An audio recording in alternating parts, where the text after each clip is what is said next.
წიგნში პირველი პირისგან, რომელიც მის გაპრეზიდენტებას მიეზღუნა, პუტინი ყვება. ერთხელ დედამ შიმშილისგან გონება დაკარგა.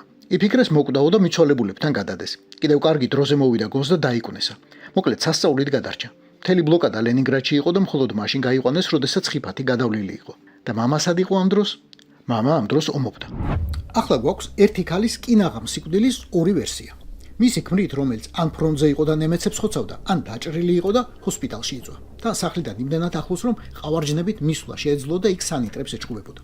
საერთოდაც, ჟურნალისტებს არქივებში ნაპოვნი აქვთ საბუთები, რომ პუტინის დედა წოდებული ქალი, ეს მარია შელომოვა, ლენინგრადიდან 1942 წელს გაიყვანეს. ბლოკადა კი მხოლოდ 44-ში მოიხსნა. კიდევ ერთი საბაბი, რომ ხოცების მამისა და მარჩენლის მამა დამარჩენალი რაღაცებს მაგრად ურევს, რომ მისი თანაშემწეები ცუდად მუშაობენ და არ ამოწმებენ ადრინდელ ვერსიებს. ოფიციალური ვერსიით, პუტინი ამ ბლოკადა გამოვლილ წყვილს ქორწინებიდან დიდი ხნის შემდეგ 1952 წელს შეეძინა, როცა მათ უკვე ორი ვაჟი დაკარგეს, როცა ორივენი 41 წლისანი იყვნენ. იმ ქვეყნიდან მობრუნებულები, როგორც გვიმტკიცებს. 41 წელი ცოტა არ არის, მაგრამ არც კრიტიკულია ბავშვის გასაჩენად. ეგენი მე მკითხეთ.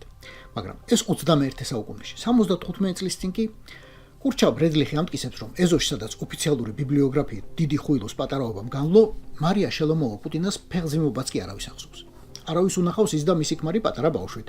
ფულტუს ბავშვის ტირილიც არავის გაუგია. არადა, პუტინების წყვილი კომუნალური ბინის ერთ ოთახში ცხოვრობდა. საპირფარეშოსა და სამზარეულოს გარეშე, სადაც ყველამ ყველასი ყველაფერი იცის. ხო და არ იყო ბავშვიო. არაო.